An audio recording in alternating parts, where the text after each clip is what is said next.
नमस्कार जी। नमस्कार जी। क्या नाम है जी आपका? मेरा जी संजय दास है। मैं फर्स्ट ओलंपियन पहलवान लीलाराम जी का लड़का हूँ। गांव मंदोला, जिला भिवानी में पड़ता है जी। क्या काम करते हैं आप? मैं जी जेल डिपार्टमेंट में सिपाही की पोस्ट पर हूँ, रोहतक जेल पर। संत रामपाल जी महाराज की शरण में कैसे आए? मैं जी जेल डिपार्टमेंट में सिपाही की पोस्ट पर हूँ, रोहतक जेल पर। तो एक 2006 में करोथा कांड हुआ था जी। और उसमें आर्य समाजियों ने और हरियाणा सरकार ने मिलकर संत रामपाल जी के ऊपर झूठे आरोप लगाकर जेल में डाल दिया। और उनके आश्रम को जो सामान था वो सारा उठा ले गए थे। और सारी संगत को तंग किया था, झूठा मीडिया में निकलवाया था संत रामपाल जी के खिलाफ। मीडिया सभी न्यूज़पेपरों में हमने भी पढ़ा था जी। और अच्छे से अच्छा व्यक्ति भी उस अगर उस अखबार को पढ़ ले तो उसके भी मन में ये आएगा भी अगर ऐसा है तो वहाँ संत रामपाल जी को गोली क्यों ना मार दी जाए। तो जेल में आगे वो, तो जेल के अधिकारियों ने मीटिंग की वहाँ पे। तो वहाँ पे मेरी ड्यूटी लगाई गई। तो जाते ही मैंने संत रामपाल जी को नमस्कार बोला, सच्चाई बोला। तो संत रामपाल जी ने कहा भी आप मेरे को गुरु क्यों कहते हो? मखा जी टीचर को भी गुरु कहते हैं, आप तो संत हो। बोला भाई ऐसे मेरे को गुरु मत कहो, आप हमारा ज्ञान समझो पहले। तो मेरे दिमाग में ये आए भी अगर ऐसे कहते तो एकदम मेरे शरीर के अंदर एकदम सन्नाटा सा आ गया जी। जेल में भी ऐसे कहते हैं तो मखा भाई बहुत महापुरुष व्यक्ति है ये तो मैंने कहा जी मैंने तो जो कह दिया ना गुरु, तो मेरे लिए तो आज से आप गुरु हो। तो गुरु जी फिर मैंने कहा माँ गुरु जी मेरा भाई गुरु मत कहा कर मेरे को। मका जी आपके खिलाफ तो बहुत ज्यादा अफवाह हैं और आपके तो बहुत अच्छे विचार लगे मेरे को। तो गुरुजी ने कहा भी पहले ज्ञान समझ हमारा। मका जी ऐसा लग रहा है मेरे को तो जैसे आर्य समाजी या पुलिस डिपार्टमेंट आपको इनकाउंटर ना कर दे, आपको गोली ना मार दे। तो उन्होंने बहुत ठोसता से कहा मेरे को ये परमात्मा का शीश है, अगर ऐसा हो जाता है तो मैं सफल मानूंगा अपने शीश को। परमात्मा के लिए शीश तो बहुत ही सौभाग्य व्यक्ति देता है। तो मेरे आंसू आ गए जी परमात्मा के संत रामपाल जी का विचार सुन के।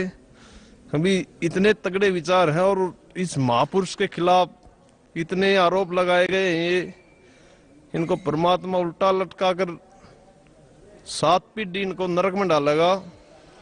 फिर संत रामपाल जी बोले भाई आप मेरा पहले ज्ञान समझो। मैंने संत रामपाल जी की 1 महीना सीडी देखी जी। 3-4 दिन तो मेरे को ऐसा लगा भी ज्ञान मेरे समझ में नहीं आएगा ये, क्योंकि सभी संतों से अलग ज्ञान है। लेकिन मैंने गौर से सुना भी पूर्ण संत की पहचान बताई गई पूर्ण परमात्मा की। तो मेरे को रोज रोज मजा आने लग गया जी ज्ञान में। तो मैं गुरुजियों से डेली कहता था जी मेरे को भी नाम दे दो आप। बोला भाई ऐसे नाम नहीं देते हम, आप होक्का पीते हो। तो मैं होक्का का बहुत ज्यादा आदी था और परिवार वाले भी दुखी थे मेरे से।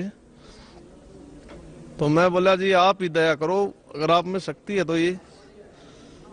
तो संत रामपाल जी ने नला जी परमात्मा ही करेंगे, हम तो कुत्ते उनके। संत रामपाल जी ने कहा ये बात। तो उस दिन से मैंने होक्के में वो स्वाद नहीं आया जी। 4-5 दिन मैंने पिया उनके कहने के बाद भी, लेकिन परमात्मा ने इतनी दया करी ये तो बहुत गंदी चीज, मैंने बांस आने लग गई उसमें से। और मैंने उस होक्टी को भगा दिया बाहर। सुबह मैं ड्यूटी पे गया तो संत रामपाल जी बैठे हुए थे। मैं बोला गुरु जी आज तो नाम दे दे। बोले आज दे देंगे भी, आज तू योग्य हो गया है। तो उन्होंने 2/9/2007 में को सुबह 6:30 बजे उन्होंने मेरे को बहुत दया करी, परमात्मा ने मेरे को नाम दे दिया। तो बोला ये नियम आपने हमेशा फॉलो करने हैं। मखा जी आप नहीं करवाने, हम तो कुत्ते हैं आपके। तो मैंने रोज टीवी पे देखता था और सीडी पे सीडी लिया है मैं उनके भक्तों से। तो क्या ज्ञान है जी, शास्त्रों के अकॉर्डिंग ज्ञान बता रखा है परमात्मा ने। फिर जेल अफसरों ने पता लग गया भी ये बहुत ईमानदार सिपाही था, ये भी इनका शिष्य बन गया। तो परमात्मा संत रामपाल जी का सिर पे पंजा रहा है मेरे। तो एक दिन मेरी शाम को ड्यूटी थी जी, 6 से 10। तो 7 बजे जेल में गिनती बंद कर देते हैं, 7 साढ़े 7 बजे। तो मैंने बोला भाई माँ गुरु जी को दंडोत प्रणाम करते हैं। तो मैंने बोला जय वो बंदी छोड़ की। मैं संत रामपाल जी से 50 फुट की दूरी पे था लगभग, बीच में दीवार थी। मैंने जय वो बंदी छोड़ के नारे लगाए। तो वहां पर संत रामपाल जी के पास बच्चे रहते थे, बच्चा वार्ड है, किशोर वार्ड। उन्होंने भी नारे लगाने शुरू कर दिए। भी एक पुलिस का हवलदार नारे लगा रहा है, तो उन्होंने भी बहुत जोश के साथ नारे लगाए, पूरी जेल में गूंज रहा था।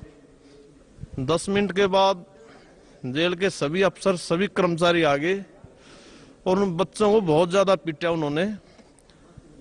सभी बच्चों को जूत मारे, उनके लठ मारे, छोटे छोटे बच्चों के। फिर वो मेरे पास आए जी ड्यूटी के ऊपर। मेरे से बोले तूने जेल को खतरे में डाल दिया, तू एक बंदी का शिष्य बन गया है और खुद दारू पी रहे जी। वो सारे बंदियों का खाते हैं, वो हमारे को चोर कहते हैं। बहुत शर्म की बात हमारे को। तो फिर मैंने कहा जी आप आराम से बात करो मेरे से। बोला तेरे को। फिर उस डीएसपी साहब ने एसपी से बात करी फोन पर मेरे आगे ही।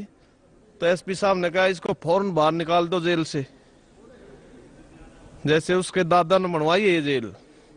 एक परमात्मा के लिए हमने और भी देखे, वर्दी के अंदर सभी परमात्मा को ऐसे झुकते हैं, तो एक सिपाही नहीं झुक सकता क्या? तो उन्होंने जेल से मेरी ड्यूटी से निकाल दिया मेरे को। 2-3 दिन के बाद उसने डीजी से बात करी, एसपी साहब ने, भैया ऐसे ऐसे करता है। तो हमारे को तुरंत प्रभाव से बदली कर दी हमारी सोनीपत, और मेरे को 4 सीट दे दी उस बात पर। तो उसमें लिख रखा था भी क्यों ना इसको डिसमिस किया जाए। 2 डीएसपी गवाह थे जी उसके अंदर। तो अंबाला मेरी पेशी थी। तो वहां पर एसपी चौहान जी थे, सुरेंद्र सिंह चौहान जी। मेरा 8वां नंबर था पेशी के अंदर। लेकिन परमात्मा कहते हैं जो सताएगा मेरे हंस को उसका खो दे वंश। ये परमात्मा की जो वाणी थी मेरे दिल के आत्मा के ऊपर रमी हुई थी। परमात्मा ने कहा था भी जो चलेगा मेरी तरफ 1 कदम और मैं चलूंगा 60। जो चलेगा मेरी तरफ एक कदम मैं चलूंगा 60, और जो हो जाए कोई पक्का तो मैं लो की लाट। तो मैं पहले ही बढ़ गया जिस एसपी साहब के ऑफिस में, हालांकि मेरा 8वां नंबर था। तो एसपी साहब ने बोला भी क्या बात है मखाजी, मेरे को दूर जाना है, मेरा फैसला कर दो आप। मेरे बिल्कुल कोई दिमाग में ये भी नहीं था भी मेरी पेशी है। मैं तो एक प्रसाद, परमात्मा का प्रसाद समझ के गया था वहां पे। तो एसपी साहब ने बोला भी तेरा तो 8वां नंबर है मखाजी, अभी फैसला कर दो मेरा। तो मैंने तो दूर जाना है जी, क्योंकि पता था परमात्मा का सिर पे पंजा है। तो एसपी ने मेरी फाइल निकाली जी। तो बोला भाई तेने तो तू तो बंदी रामपाल जी का शिष्य है और तेरी तो गवाही दे रखी है ठोक के, तेरे को तो डिसमिस करने का आदेश सिफारिश की गई है। तो मैं उनकी बात सुनता रहा जी। तो बोला भाई, और उन्होंने गवाह पढ़े दूसरे, इंक्वायरी अफसर की गवाही देखी, ठोक के गवाही दे रखी थी जी मेरी। लेकिन मेरे कोई दिमाग में भी ये नहीं था कि भाई ये मेरा कुछ कर देगा। तो उनके काफी विचार सुने जी। मैं आखिरी में मैंने हाथ जोड़ के प्रार्थना करी उनसे, माँ जी मेरा फैसला करो आप। तो उन्होंने विचार करे, अफसरों ने भी, आप ये बताओ नौकरी से पहले क्या करते थे? मैं कहा जी मैं राष्ट्रीय स्तर का पहलवान हूँ, और जो मेरे पापा जी हैं वो फर्स्ट ओलंपियन है, पद्म श्री पहलवान लीलाराम, स्पोर्ट्स डायरेक्टर हरियाणा। तो बोला भाई एक तरफ तो उन्होंने प्रश्न किया मेरे से, भाई एक तरफ तो आपकी पहलवानी हो और एक तरफ आपकी नौकरी हो, और एक तरफ आपका गुरुजी हो तो आप एक चीज मांगो हमारे से। मैं हंसने लग गया जी। बोले अस्कर है अभी एक चीज मांग हमारे से। मैं बोला सर आपसे डीपली रिक्वेस्ट है, एक ही लाइन में बताऊंगा मैं तो। बोला हाँ बता भाई। माजी आपने तो बच्चों वाली बात कर दी। एसपी साहब मेरी साइड देख के उसने सिर पकड़ लिया ऐसे, 4-5 मिनट तक उसने सिर पकड़े रखा जी। आगे एक जवान सिपाही, एक सिपाही होकर सुप्रीडेंट को ऐसे कहते हैं बच्चों वाली बात कर दी। मैं सर आपने तो 4th-5वीं वाले बच्चों की बात कर दी आपने तो। बोले क्या भाई। फिर उसने 4-5 मिनट में अपनी गर्दन ऊपर उठाई ऐसे, वो ऐसे हो गया परमात्मा की इतनी दया थी कि जैसे उसकी पेशी है मेरे पास, ऐसा महसूस कर रहा था मैं वहां पे। महाजी गुरुजियों के लिए तो नाट काट के घेर दूं मैं 1 मिनट में। आप नौकरी की बात कर रहे हो मगा, और मगा सिर सौंपया गुरुदेव को, सफल होया ऐसी। तो उसने विचार करा जी 4-5 मिनट, और उसने कहा भी अगर तेरा इतना ही भाव है तो मैं तेरे को बाइज्जत बरी करता हूं। तो मैंने गुरुजियों को आके बरवाड़ा में बताया, मगा मालिक आपने ऐसे ऐसे दया कर दी मेरे ऊपर। तो मेरे गुरुदेव ने कहा जी मैं क्या बताऊं उनकी महिमा को। उन्होंने कहा ये तो रूंगे में हमारे पास, ये तो कोई बड़ा लाभ नहीं है तेरे को, परमात्मा तो वो कर देगा, सोच भी नहीं सकते आप। मैं गुरुजियों को बताया, क्या बताऊं मैं उनकी महिमा बता नहीं सकता। खुद परमात्मा आए हुए वो, मैं उनकी क्या बाणी बताऊं, मैं उनकी क्या समर्था बताऊं, मैं इतना कुत्ता हूं। तो गुरुजी ने बोले बच्चे बेटे ये तो रूंगों में कराया परमात्मा ने, और तूने तो अपनी नौकरी घेर दी थी, ये तो परमात्मा ने आपको देनी पड़ी। तो घर बताया मैंने, घर वाले भी इतने खुश हो गए, उनकी भी श्रद्धा बढ़ गई परमात्मा में। फिर एक बार जी मेरे को पथरी होगी, 4 mm की पथरी थी, और शाम को मैं गुरुजियों के पास गया, बहुत ज्यादा दर्द था मेरे। तो गुरुजी बैठे हुए थे ऐसे, तो मैंने गुरुजियों से प्रार्थना करी ऐसे दंडोत प्रणाम करके। इतनी दया कर रखी थी हम जी वर्दी में भी दंडोत प्रणाम करवाया करते परमात्मा। जीव के बस की बात नहीं है जी, ये तो स्पेशल परमात्मा ने मेरे को कहा भी आप भक्तों के लिए मैंने अपना झोपड़ा भी फूंक दिया। मैं तो अपना झोपड़ा फेर कर लूंगा तैयार, लेकिन आपको इस नरक से निकालने वाला नहीं था कोई भी। वो शब्द मेरे आज भी मालिक की आत्मा के ऊपर रखा हुआ है जी। तो फिर परमात्मा ने कहा भी, मैंने गुरुजी से प्रार्थना करी, गुरुजी मेरे पथरी है जी 4 mm की, और बहुत ज्यादा दर्द है। गुरुजी परमात्मा कहते साधु बोले सहज स्वभाव, और जो चाहे सो कर दे। बोला भाई परमात्मा दया करेंगे, सुबह जल्दी निकल जाएगी। तो मेरी रात को 2 से 6 ड्यूटी थी जी। सुबह मेरे जुलाब लगी, उसके अंदर परमात्मा ने इतनी दया करी, बाहर निकल गई। और मैंने 2 दिन के बाद फिर टेस्ट करवाया मैंने एक्सरा में, बिल्कुल नील रिपोर्ट आई। डॉक्टर ने बोला भाई है नहीं तेरे तो। मखाजी मेरे तो 4.5 mm की है। डॉक्टर ने भी सिर पकड़ लिया जी, बोले तो परमात्मा का खेल है भाई, इंसान के बस की बात नहीं है। तो ऐसे ऐसे चमत्कार परमात्मा ने करते रोंगों में। बताओ जी उनकी क्या महिमा गाए हम परमात्मा की, हमारे पास शब्द नहीं है उनके लिए। और मैं तो ये कहता हूं पूरे विश्व में सभी भाई बहनों को, आज तक ऐसा संत नहीं हुआ है जो ऐसा ज्ञान बताता है। हमारे परमात्मा सभी ऐब छुटवाते हैं। और एक दिन ये मैं हाथ जोड़ के प्रार्थना करता हूं, पूरा विश्व स्वीकार करेगा इस ज्ञान को। मैं सच्चाई बता रहा हूं आपको। और ये जो संत हैं, ये हमारे ज्ञान में एक भी शब्द गलत बता दो, हम उनको संत मान लेंगे। ज्ञान है ही नहीं उनके पास, झूठे हैं, सब झूठी दुकान करे हुए हैं, बिजनेस बना रखा है।